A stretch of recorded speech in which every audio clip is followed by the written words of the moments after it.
My name is Daniel, and I am 43 years old. The warden, a man who ruled over 1,000 inmates with an iron fist, a man whose very shadow seemed to command obedience, stood frozen at the podium. All the color, all the life, had just drained from his face as if siphoned out by an unseen force. Out in the manicured crowd, under the pristine white event tent, the mocking laughter I had endured for months, a constant, grating soundtrack to my life, felt like a memory from a world away. In that single, silent, stretched-out moment, he finally understood. The crooked, elaborate game he'd been playing was over, and I, a man he wouldn't even recognize by name, had just checkmated him in front of the entire world. Before we dive into the secret I've carried for all these years, please take a second to subscribe to the channel, hit the like button, and drop a comment below guessing what the final twist will be. Now, where were we? The air under the tent was thick and cloying, a nauseating cocktail of freshly cut grass, catered hors d'oeuvres, and the warden's expensive, now suffocating, cologne. His eyes, usually so sharp and dismissive, windows to a soul of pure, polished arrogance, were wide with a kind of primal terror I'd only ever seen on new inmates during their first night in solitary. He had built an empire of fear inside these walls, a kingdom of concrete and despair where he was the absolute monarch, his word both law and gospel. And with a single silent press of a button on a laptop an hour before, a simple correctional officer had brought it all crashing down. But to truly understand how I, a ghost in his machine, managed to psychologically paralyze a man as powerful and untouchable as Warden Thompson, we have to go back to the day the mockery began. The day they handed me the fuse, not knowing I was waiting for a chance to light it. This all went down about a decade ago. For 15 years, I wore the crisp gray uniform of a correctional officer, the majority of that time spent walking the eternally bleak corridors of Northwood Maximum Security Prison. If you've never set foot inside a place like that, it's impossible to truly describe. It's not just the sight of the razor wire glinting in the sun or the sheer, oppressive weight of the concrete walls. It's a total, unrelenting assault on all your senses. The air has this permanent metallic tang, the ghost of sweat and steel, mixed with the sharp, chemical smell of industrial cleaner that never quite manages to kill the underlying scent of human despair. The defining sound, the one that follows you home and haunts your sleep, is the constant, low-frequency hum of the building itself, the electricity, the ventilation, the very lifeblood of the institution. It's a sound that gets deep into your bones and stays there, a permanent reminder of the place. This low hum is punctuated by the sudden violent slam of a steel door echoing down a long hall, a desperate shout from a distant cell that you learn to ignore, or the sharp, disembodied crackle of a radio transmission. I started the job with the kind of naive idealism you only have when you're young and believe the world is black and white. I genuinely believed in the system. I thought my job wasn't just about locking men up and turning keys, but about maintaining a strict and predictable order so that maybe, just maybe, the concept of rehabilitation had a fighting chance to take root. I saw myself as a line of defense, not just against the inmates, but for them, a bulwark against the raw chaos that would swallow everyone whole if the rules suddenly stopped meaning anything. I was firm, but I was meticulously fair. I made it a point to learn their names, their stories, not to become their friend, but to understand precisely who I was dealing with. In a closed ecosystem of predators and prey, information is your only real armor, your only true weapon. My day-to-day existence was a relentless, soul-crushing grind.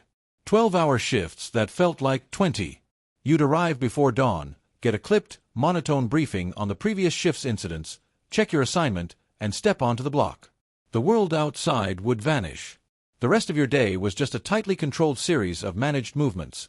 Count, chow, yard time, program time, lockdown, count again. You are always watching, always listening, your senses cranked to their absolute maximum. Every sideways glance between two inmates, every whispered conversation that stops when you approach, every hand gesture could be the prelude to a sudden, brutal explosion of violence. You learn to read the air itself, the way a cell block goes unnaturally quiet right before a storm breaks. It's an exhausting, hypervigilant state of being, and you do it all under the ever-present watchful eye of the administration. And at the very apex of that administration, sitting in his throne on the top floor, was Warden Thompson. To the outside world, to the news cameras and the politicians, Warden Thompson was a rock star of penal reform. He gave masterful interviews, his voice a calm, reassuring baritone, as he spoke of second chances and the importance of vocational training. He was always impeccably dressed, his shoes shined to a mirror finish, his tie perfectly knotted. He had state senators and congressmen eating out of the palm of his hand. His office was a universe away from the grit and grime of the cell blocks, all polished mahogany, leather-bound classics he'd certainly never read, and a huge, floor-to-ceiling window that gave him a panoramic, king-like view of the prison grounds below. He was untouchable, a man whose public reputation was as carefully constructed and reinforced as the prison walls he commanded, and in the beginning, I bought the whole act. I saw the fresh coats of paint going up in the visitation hall and the announcement of new educational programs, and I thought, here's a guy who actually cares. He's trying to make a difference. But after a few years of walking the blocks, you start to see the cracks in the facade. They were little things at first. Faint whispers among the more seasoned officers about blatant favoritism, about certain inmates connected to certain gangs getting perks like better jobs or more yard time. I remember a good officer, a guy named Miller, who was sharp and asked too many questions about why the budget for overtime was being slashed while administrative expenses were mysteriously ballooning. A week later, Miller was abruptly transferred to the night shift in the segregation unit, a soul-destroying post they give to people they want to force out. He quit within a month. Orders we placed for essential gear, like new stab-proof vests or even decent boots, would get lost in paperwork, yet the warden's office was always getting new furniture. The Inmate Welfare Fund, money contributed by families, meant to pay for things like library books, addiction counseling services, and basic recreational equipment, was constantly being drained for vague facility upgrades that never seemed to materialize. If you were brave or foolish enough to ask a lieutenant about it, you'd get a dismissive wave and a cold stare that told you everything you needed to know. The unspoken message was crystal clear: do your job, keep your head down, and do not, under any circumstances, look behind the curtain. For a long, long time, that's exactly what I did. I told myself I was just a cog in a vast, complicated machine, and my only duty was to keep my small part of it turning. That all changed on one bitterly cold Saturday in November.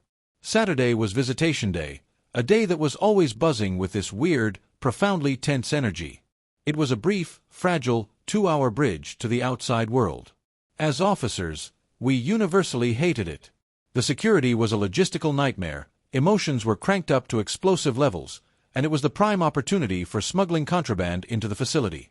You had to be on high alert for the entire duration, your eyes constantly scanning for a handoff that was too slow, a kiss that lasted a fraction of a second too long, a whispered exchange hidden behind a child's drawing. I was posted near the main entrance of the visiting hall, a position I'd held 100 times before.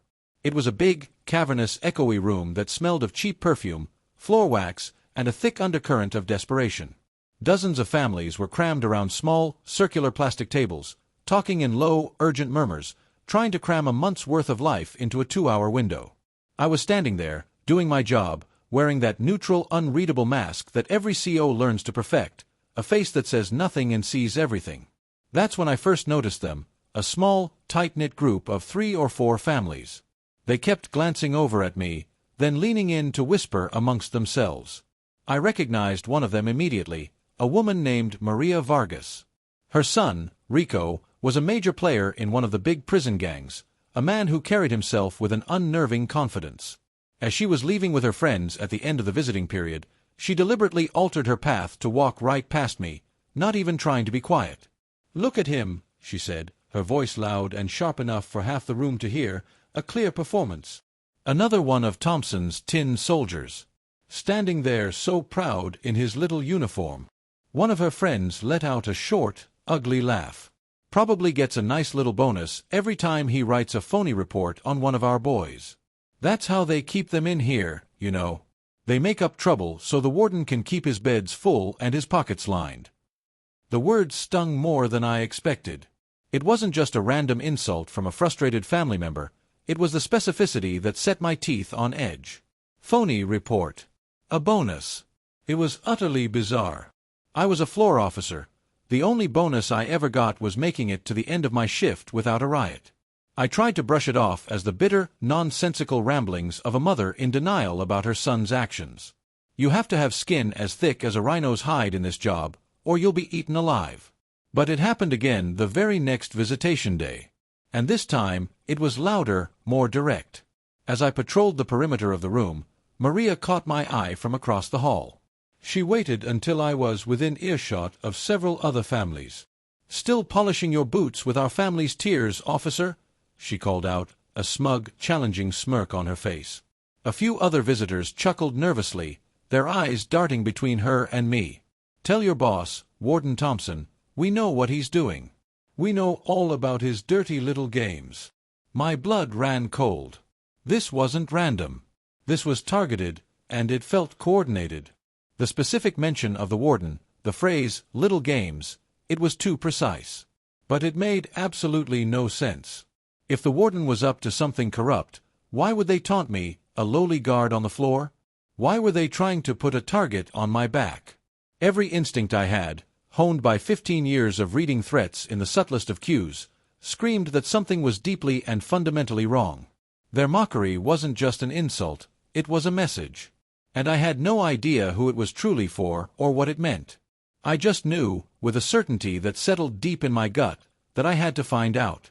And that single decision, the obsessive need to find the truth behind their words, was the first step on a perilous path that would lead me straight into a confrontation with the most powerful and dangerous man in my world. The mockery became a splinter in my mind, an obsession that I couldn't shake. It was a puzzle box I had to unlock, and the taunts were the key. On shift, I became a perfect machine, my face a blank slate of professional indifference, but behind my eyes, my mind was racing, connecting dots, replaying every word. I started where I could. Simple observation. I began to quietly track the inmates whose families were part of Maria Vargas's little chorus of contempt. I watched their movements, their interactions, who they spoke with, who they avoided. I started dedicating every spare second I had, my short lunch breaks, the dead, quiet hours of the late-night shift when the prison finally slept, to digging through records. It was a dangerous game. Accessing these files wasn't part of my duty roster. I had to be clever, using a shared terminal when no one was looking, claiming I was updating training logs. I pulled disciplinary reports, cell block assignments, visitation logs, and parole hearing dates. And slowly, painstakingly, a disturbing pattern began to emerge from the mountain of digital paperwork. Every single one of the inmates whose families publicly mocked me was housed in C Block. They all had upcoming parole hearings within the next 6 to 8 months. And in the 3 months leading up to those critical hearings, every single one of them, without exception, got hit with a sudden, inexplicable series of petty disciplinary infractions. Failure to comply with an order, insolence toward staff, possession of non-dangerous contraband, like an extra bar of soap or a non-approved magazine. Individually, these reports were nothing. A slap on the wrist, maybe the loss of commissary privileges for a week. But when compiled, they painted a clear, damning picture of a problem inmate, a man who couldn't follow the rules. When that bloated file landed on a parole board's desk, those little slips of paper added up to a mountain. The result was always the same. Parole denied. Every single one of them. Case closed. Another year, maybe 2, added to their sentence. This was the little game Maria had sneered about. It was a meticulously designed system to keep certain inmates locked up longer. But I still couldn't grasp the why. It had to be about money. It was always about money. That's when I remembered the hushed, fearful whispers about the Inmate Welfare Fund. Getting direct access to the prison's core financial records was impossible for a guard like me. But I found a loophole. As a senior officer, I occasionally had to co-sign on large supply requisitions for the block. I started making copies. Not at the prison, that was too risky. I'd use my phone, taking quick, blurry photos of the documents when the supply sergeant wasn't looking. An enormous order for new uniforms, coded to be paid for by the welfare fund. A huge, eye-watering work order for critical plumbing upgrades in C Block, signed off personally by Warden Thompson, with the exorbitant cost deducted directly from the welfare fund. The problem? C Block hadn't had any plumbing upgrades.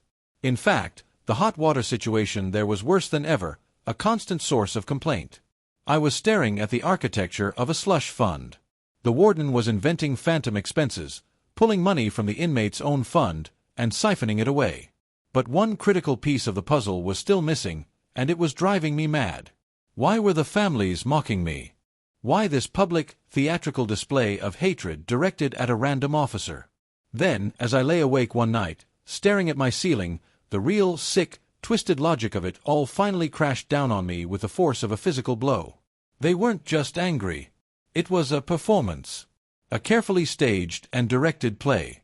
My theory was the kind of twisted, circular logic that could only be born and thrive in a prison environment. Step 1. The warden's hand-picked lieutenants write up a series of fake disciplinary reports on a target inmate just before his parole hearing. Step 2. Parole is inevitably denied. The family, who had been pinning all their hopes on this date, is devastated and desperate. Step 3. The warden, working through a trusted intermediary, sends a message to the desperate family. Your son is in trouble. He's on a bad path. But for a price, a contribution to a special discretionary fund, I can make his problems disappear. I can see to it that he gets a fair shot next time. He was creating the disease and then selling the cure. It was a classic, brutal extortion racket. And the mockery, the public taunts directed at me? It was a brilliant, cruel piece of misdirection. A way for the families being extorted to vent their genuine rage at a safe, meaningless target. They couldn't scream at the all-powerful warden, the man holding their loved one's future in his hands. But they could scream at me. It created the public illusion that they were defiant, that they were fighting the system, when in reality they were being crushed by it, forced to pay into the very scheme that was trapping them. I was a human smokescreen. The final, sickening twist came when I decided to focus all my attention on Maria Vargas. I needed to confirm her role. I managed to get myself assigned to monitor the visitation room security cameras for a day, a boring job most officers avoided. The video feeds were silent, but I knew the audio was recorded separately in the central monitoring station. I waited for my chance, and when the supervising officer took his lunch break, I slipped into the station. I put on a headset, found the live feed from Maria's table, and listened. What I heard turned my blood to ice. She wasn't comforting a new mother whose son had just been denied parole. She was pressuring her, her voice a low, sharp, venomous hiss. Crying won't help him, Maria said, her tone devoid of any sympathy. We all have to pay. That's just how it works here. You pay the man, and your boy gets a fair shake. You don't, and he'll rot to death in this place. Don't be stupid. Find the money. Sell the car. Whatever it takes. Maria wasn't just a victim. She was a collaborator. The warden's enforcer on the outside, preying on the desperation of other families. In return, I could only assume, her own son Rico was given perks, protection, and a guaranteed first-class ticket out when his time came. The sheer scope of it was staggering. This wasn't just corruption, it was a criminal enterprise operating in plain sight. And I was completely, terrifyingly alone. Who could I possibly go to? The other officers were either too scared to speak or were actively in on it. The state authorities. Thompson was famous for his political connections. He golfed with the Attorney General. They would receive my complaint, thank me for my service, and then they would bury me and my evidence so deep I'd never be found. I knew then, with absolute clarity, that I couldn't just report it. I had to blow it up. I had to gather evidence so undeniable, so explosive, that he couldn't talk, bribe, or intimidate his way out of it. The next day, I bought a micro-recorder, the size of a pen cap. I started leaving it in staff break rooms, in the laundry services office, anywhere I might catch a loose word. I started trading a blind eye to a minor infraction, an inmate having an extra blanket, for a small piece of information from inmates I knew hated the system as much as I did. Every scanned document, every secret audio file, was a monumental risk that could get me fired, or worse, found out by the wrong people. But with every new piece of evidence I secured, my resolve hardened into steel. The mockery no longer stung me. It was fuel. They all saw me as a mindless cog in the machine. They had no idea I was about to bring the whole damned thing grinding to a halt. After 6 long, nerve-shredding months of clandestine work, I had it all. Everything was compiled onto a single heavily encrypted USB drive, which I kept hidden in a slit I'd carved into the thick rubber sole of an old work boot in my locker. I had everything. I had crystal-clear audio of 2 of the warden's senior lieutenants laughing in the staff cafeteria about the parole denial bonus they got for hitting their monthly quotas. I had scanned copies of the faked disciplinary reports sitting side by side with screenshots of the warden's private fund transfers to a shell corporation with a meaningless name. I even had grainy, but identifiable, security footage from a blind spot near the parking lot, showing a cash drop from a frantic-looking family member to the warden's personal orderly. But the crown jewel, The recording that made my own hands shake when I listened to it was audio of the warden himself on a phone call I'd captured by planting my recorder in his outer office. He was talking to an unknown party about the success of his new facility management fees, and how they perfectly matched the extortion amounts I had documented. I had the weapon. Now I just needed to choose the battlefield. Sending the drive anonymously to the press or the authorities was still too risky. He was a master of spin. He'd find a way to discredit it, call it a forgery created by a disgruntled employee. No, I had to detonate this bomb in a place where he had no cover, no escape route. The explosion had to be public and instantaneous. Then, with an irony so perfect it felt like fate, he handed me the perfect opportunity himself. He announced he was planning a grand dedication ceremony for his flagship achievement, the brand new Senator Rawlings Vocational Training Center. It was his pet project, the monument to his fabricated legacy as a great reformer. The press from all over the state, local politicians, and influential community members would all be there. He was building his own stage. I just had to rewrite the script for the final act. The plan that formed in my mind was beautiful in its simplicity. The centerpiece of his grand presentation was a professionally produced, 10-minute video full of smiling inmates learning new trades and heartfelt interviews. I was going to swap his video with my own, a simple, brutal compilation of the evidence I had so carefully collected. The night before the ceremony, I pulled the most dangerous and terrifying stunt of my entire career. Using a master key I had borrowed from a lockbox weeks earlier, I let myself into the silent, tomb-like admin building long after everyone had gone home. My heart was a frantic drum hammering against my ribs with every echoing footstep on the polished floor. The silence was immense, and every creak of the building sounded like a gunshot. I got to his pristine office, unlocked the door, and slipped inside. The air still smelled faintly of his cologne. I found his laptop sitting on his desk, powered on and sleeping. With trembling, sweaty hands, I plugged in my USB drive. I found his video file, Vocational MP4, and replaced it with my own video, which I had meticulously named the exact same thing. The progress bar for the file transfer seemed to take an eternity. The whole operation took less than 2 minutes, but it felt like a lifetime lived on the edge of a razor. The next day was the final visitation day before the big ceremony. I was on duty in the visitors' hall one last time, a poetic bookend to the whole affair. And right on schedule, here came Maria Vargas, a smug, triumphant look plastered on her face. She saw me standing by the wall, and her usual sneer widened, ready for one last performance for her audience of intimidated families. "Well, well, officer," she said, her voice dripping with the thickest condescension. "Big day tomorrow, isn't it? The great Warden Thompson showing off his shiny new building. You must be just bursting with pride." The small group of families around her chuckled obediently. The old me, the man from 6 months ago, would have just stood there and taken it, his face a mask of stone. But this was the end of the game. I didn't raise my voice. I didn't change my expression. I simply took one deliberate step closer to her, invading her personal space just enough to make her uncomfortable, and I looked her dead in the eye. I spoke just above a whisper, my voice low and cold, so only she and her immediate circle could hear. "Enjoy the ceremony tomorrow, Maria. I hear it's going to be a very special day." I let the words hang in the air for a beat, watching her eyes. "The warden has a big presentation planned. I think you'll find it illuminating." I paused again, letting the dread build. "He's going to talk all about his facility management fees. You won't want to miss it." The effect was instant and devastating. The smirk on Maria's face didn't just vanish, it was as if her entire facial structure collapsed. The blood drained from her cheeks, leaving her skin a pasty, sickly gray. Her defiant, arrogant eyes were now wide with pure, raw, unadulterated fear. She knew. In that single heart-stopping moment, she knew that I knew everything. The other families saw the sheer terror on their leader's face, and the nervous whispers and chuckles just stopped, choked off in their throats. For the first time in 6 months, they looked at me not as a pawn, not as a tin soldier, but as something to be deeply, deeply feared. The game was already over. All that was left was the public execution. The day of the ceremony was bright, warm, and sickeningly perfect.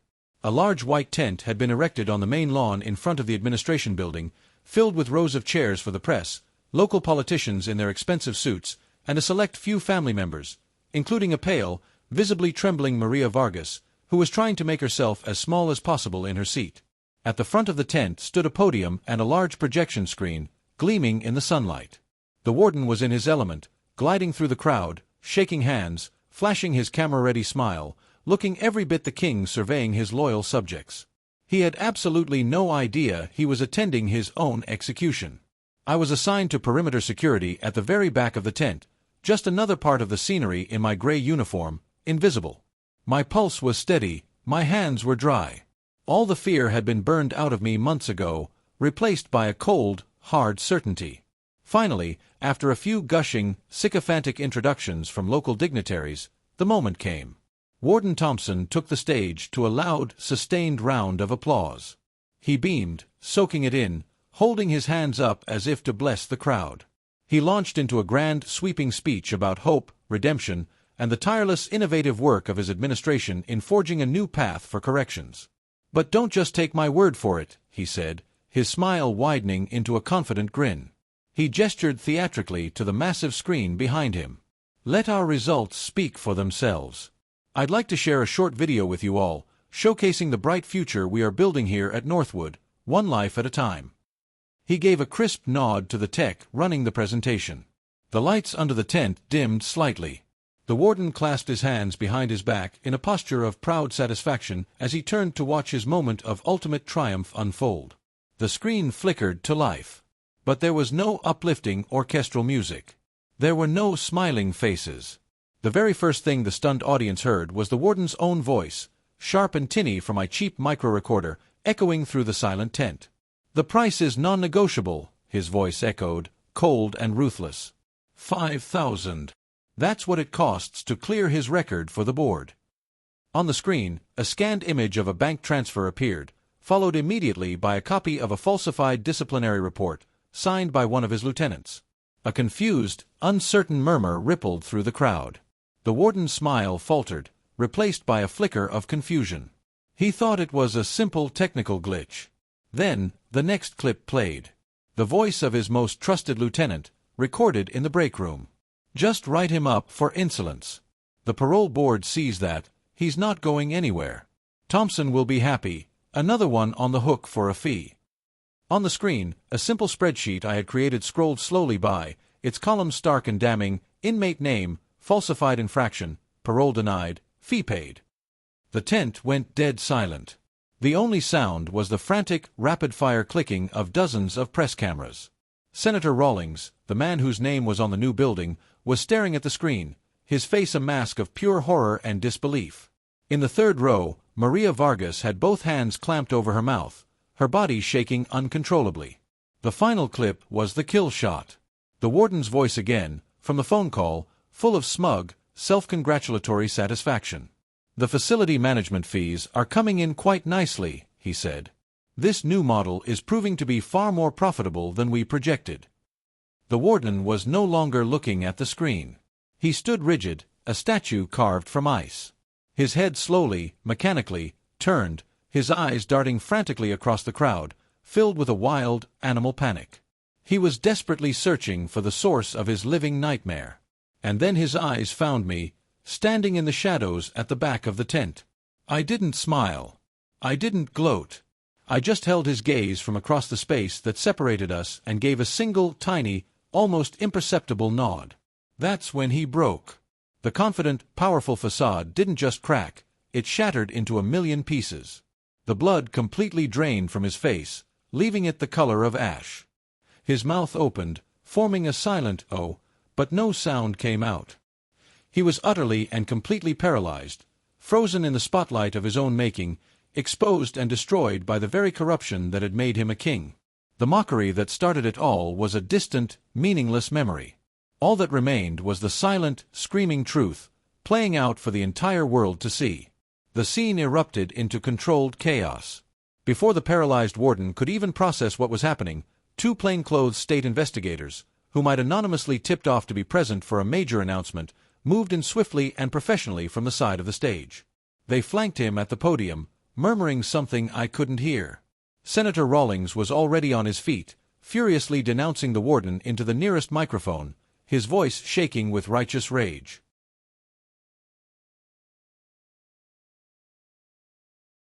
The press went into a feeding frenzy, reporters shouting questions and swarming the stage. Thompson didn't resist. He was a hollowed-out man, a puppet with its strings cut. They escorted him from the stage he had built for his own coronation. In the days and weeks that followed, the story exploded across the state and then the nation. The USB drive, which I had an attorney anonymously turn over to the Attorney General's office, was irrefutable.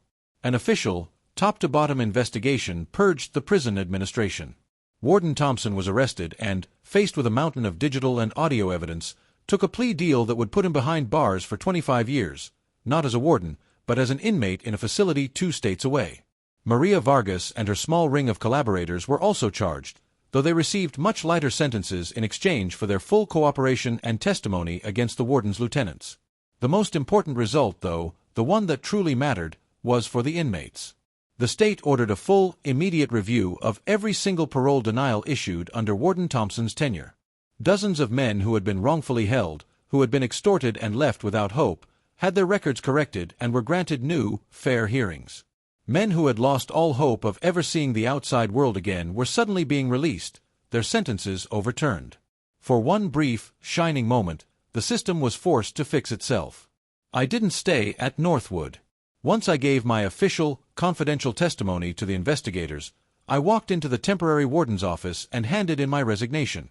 I had won, but the victory felt heavy, somber. I had exposed and cut out a cancer, but I knew the institution itself was still sick. Walking out of those gates for the very last time, hearing them clang shut behind me, I felt a profound, bone-deep sense of relief, but not joy. Looking back on it now, all these years later, my personal revenge wasn't really about the mockery. That was just the symptom that pointed me to the disease. My true satisfaction didn't come from the memory of watching the warden's world crumble around him, though I admit there was a grim, undeniable justice in that moment. The real victory was quieter, found in the silent aftermath. The handful of letters I received from families I'd never met, thanking me for freeing them from the warden's grip. The news reports I watched of men I once guarded tearfully reuniting with their children because their cases were finally and honestly reviewed. I set out to silence the people who mocked me, but in the end, I ended up giving a voice to the hundreds who had been systematically silenced by power and greed. I was the little guy, the invisible cog in the machine who realized he could use the powerful man's own arrogance as a weapon against him. He never saw me coming, and that was his ultimate, fatal mistake. Justice was served, not with a fist or a weapon, but with the quiet, crushing, undeniable weight of the truth. If this story left you speechless, smash that like button right now. Tell me in the comments, was justice served, or did I go too far? And don't forget to subscribe, you won't want to miss next week's chilling confession.